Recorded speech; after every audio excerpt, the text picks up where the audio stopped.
আচ্ছা, কখনো কি মাথায় এসেছে কিভাবে একটা ছোট্ট চারাগাছ ধীরে ধীরে একটা বিশাল গাছে পরিণত হয়? অথবা ধরুন আঙুলটা একটু কেটে গেলে কয়েকদিনের মধ্যেই সেটা কিভাবে নিজে থেকেই সেরে ওঠে? এই সবকিছুর পেছনেই কিন্তু একটা জাদুকরী প্রক্রিয়া কাজ করছে, আর তার নাম কোষ বিভাজন। চলুন আজ জীবনের এই একদম মৌলিক ভিত্তিটার ভেতরে ঢু মারা যাক। ভাবুন তো একবার সংখ্যাটা, 2 ট্রিলিয়ন। আমাদের শরীরে প্রত্যেক দিন প্রায় এতগুলো কোষ বিভাজিত হয়। মানে ঠিক এই মুহূর্তে যখন আমরা কথা বলছি, তখন আমাদের শরীরে প্রতি সেকেন্ডে লক্ষ লক্ষ নতুন কোষ তৈরি হচ্ছে, শুধুমাত্র আমাদের বাঁচিয়ে রাখার জন্য, আমাদের শক্তি যোগানোর জন্য, আর আমাদের সুস্থ রাখার জন্য। কি অবিশ্বাস্য ব্যাপার, তাই না? তো আসল প্রশ্নটা হলো, কিভাবে একটা কোষ এত নিখুঁতভাবে নিজের একটা হুবহু কপি তৈরি করে ফেলে? কাজটা তো মোটেও সহজ নয়। চলুন না এই অসাধারণ যাত্রার প্রত্যেকটা ধাপ একদম কাছ থেকে দেখে আসি। আমাদের আজকের আলোচনায় আমরা প্রথমে কোষ বিভাজনের ওই অবিশ্বাস্য সংখ্যাটা নিয়ে আরেকটু ভাবব। তারপর দেখব কোষের জীবনচক্রটা ঠিক কেমন। এরপর জানব বিভাজনের জন্য কোষ কিভাবে প্রস্তুতি নেয়, যাকে বলে ইন্টারফেস। তারপর মূল আকর্ষণ, ক্রোমোজোমের সেই দারুণ নাচ, মানে মাইটোসিস। আর সবশেষে দেখব চূড়ান্ত বিভাজন, আর তারপর কি হয়। কোষ বিভাজন, এটা কিন্তু হুট করে ঘটে যাওয়া কোনো ব্যাপার না, বরং এটাকে একটা কোষের সম্পূর্ণ জীবন কাহিনীর মতো ভাবা যেতে পারে, যার শুরু আছে, বেড়ে ওঠা আছে, প্রস্তুতি আছে, আর একদম শেষে বিভাজিত হয়ে নতুন জীবন তৈরি করা আছে। এই সবকিছুই একটা নির্দিষ্ট চক্র মেনে চলে, যাকে আমরা বলি কোষ চক্র। এই যে চিত্রটা দেখছেন, এটাই হলো কোষচক্রের একটা ম্যাপ। খেয়াল করে দেখুন, এর বেশিরভাগ সময়টাই হলো ইন্টারফেস, যেটা আবার G1, S আর G2 এই 3টে ধাপে ভাগ করা। কোষ তার বিভাজনের জন্য প্রায় সব প্রস্তুতি এখানেই সারে। আর ওই যে ছোট্ট হলুদ অংশটা, ওটাই হলো এম ফেজ, যেখানে গিয়ে আসল বিভাজনটা ঘটে। যে কোনো বড় নাটক শুরুর আগে স্টেজের পেছনে যেমন বিশাল প্রস্তুতি চলে, কোষের বেলাতেও কিন্তু ব্যাপারটা ঠিক একই রকম। বিভাজনের মূল পর্বে যাওয়ার আগে কোষকে অনেক লম্বা সময় ধরে নিজেকে তৈরি করতে হয়। চলুন সেই প্রস্তুতি পর্ব বা ইন্টারফেস দশার ভেতরেই ঢোকা যাক। তো এই ইন্টারফেসটাই হল কোষের জীবনের সবচেয়ে লম্বা সময়টা। এই সময়টাতে কোষ শুধু আকারে বড় হয় না, সবচেয়ে জরুরি কাজটাও করে ফেলে। আর সেটা হলো এর সম্পূর্ণ জেনেটিক ব্লুপ্রিন্ট, মানে ডিএনএর একটা নিখুঁত কপি তৈরি করা। কারণটা খুব সহজ, এই কপিটা ছাড়া নতুন কোষটা তো অসম্পূর্ণ থেকে যাবে, তাই না? এই লম্বা প্রস্তুতি পর্বটাকে আমরা 3 ভাগে ভাগ করতে পারি। প্রথমে G1 দশায় কোষ তার স্বাভাবিক কাজকর্ম করে আর আকারে বড় হতে থাকে।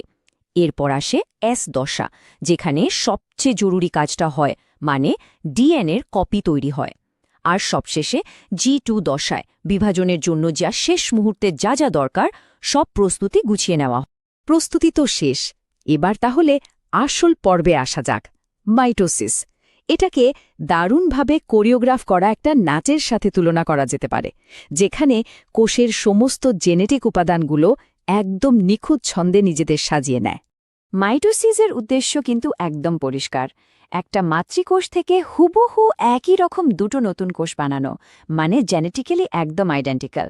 যেমন ধরুন, ত্বকের কোষ যখন বিভাজিত হয়, তখন সেটা আরেকটা ত্বকের কোষই তৈরি করে, লিভারের কোষ নয়। এই নির্ভুল প্রক্রিয়াটার কারণেই আমাদের শরীর বাড়তে পারে আর যে কোনো আঘাত সারিয়ে তুলতে পারে। মাইটোসিসের প্রথম ধাপ, প্রোফেজ। এখানে কি হয়, কোষের ভেতরে ছড়িয়ে ছিটিয়ে থাকা ডিএনএর সুতোগুলো নিজেদের পেঁচিয়ে গুটিয়ে মোটা আর স্পষ্ট ক্রোমোজোমে পরিণত হয়, ঠিক যেন লম্বা সুতোকে নাটায় গোছানো হচ্ছে।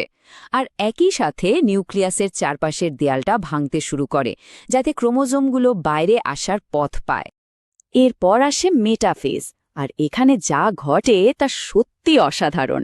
সমস্ত ক্রোমোজোম একদম সুশৃঙ্খলভাবে কোষের ঠিক মাঝ বরাবর একটা লাইনে এসে দাঁড়িয়ে যায়, একদম মিলিটারি ডিসিপ্লিনের মতো, যেন কোনো প্যারেডের জন্য তৈরি হচ্ছে, যাতে পরের ধাপে তাদের সমানভাবে দুদিকে ভাগ করে দেওয়া যায়।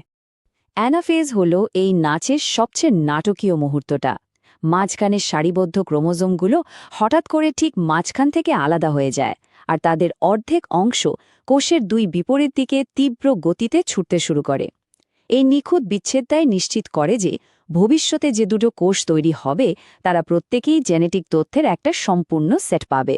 টেলোফেজ হল এই নাচের একদম শেষ পর্যায়। ক্রোমোজোমগুলো যখন নিজ নিজ প্রান্তে পৌঁছে যায় তখন কোষটা প্রোফেজে যা যা করেছিল ঠিক তার উল্টোটা করতে শুরু করে। ক্রোমোজোমগুলো আবার খুলতে শুরু করে আর তাদের চারপাশে নতুন করে নিউক্লিয়াসের পর্দা তৈরি হয়। ফলে একটা কোষের ভেতরেই দুটো আলাদা নিউক্লিয়াস তৈরি হয়ে যায়। এখনো পর্যন্ত আমরা দেখলাম একটা কোষের ভেতরেই দুটো নিউক্লিয়াস তৈরি হয়ে গেছে, কিন্তু কাজ তো এখনো শেষ হয়নি। কোষ বিভাজন সম্পূর্ণ হতে গেলে আসল যে দৈহিক বিচ্ছেদটা দরকার সেটা এখনো বাকি। চলুন দেখি সেই ফাইনাল পর্বটা কিভাবে হয়। নিউক্লিয়াস তো ভাগ হল, এবার কোষের বাকি অংশটা মানে সাইটোপ্লাজম সেটার ভাগ হওয়ার পালা। এই প্রক্রিয়াটাকেই বলা হয় সাইটোকাইনেসিস। এটা আক্ষরিক অর্থেই একটা কোষকে মাঝখান থেকে ভাগ করে দুটো আলাদা কোষে পরিণত করে। এখানে প্রাণী আর উদ্ভিদ কোষের মধ্যে একটা বেশ মজার পার্থক্য আছে। প্রাণী কোষগুলো অনেকটা বেলুনের মতো মাঝখানে চেপে এসে দুটো ভাগে ভাগ হয়ে যায়, কিন্তু উদ্ভিদ কোষের তো বাইরে একটা শক্ত দেওয়াল থাকে, তাই তারা এভাবে চাপতে পারে না। তারা কি করে? তারা মাঝখানে একটা নতুন দেওয়াল তৈরি করে নেয় আর সেভাবেই দুটো আলাদা কোষ তৈরি করে। তবে একটা ব্যাপার আছে, সব কোষ কিন্তু এই চক্রে সারা জীবন ঘুরতে থাকে না। আমাদের শরীরের কিছু বিশেষ কোষ, যেমন মস্তিষ্কের নিউরন বা হার্টের কোষ, তারা পরিণত হওয়ার পর এই চক্র থেকে বেরিয়ে যায়। তারা G0 নামের একটা বিশ্রাম দশায় চলে যায়, মানে তারা আর বিভাজিত হয় না, বরং তাদের নিজেদের বিশেষ কাজগুলোতেই মন দেয়।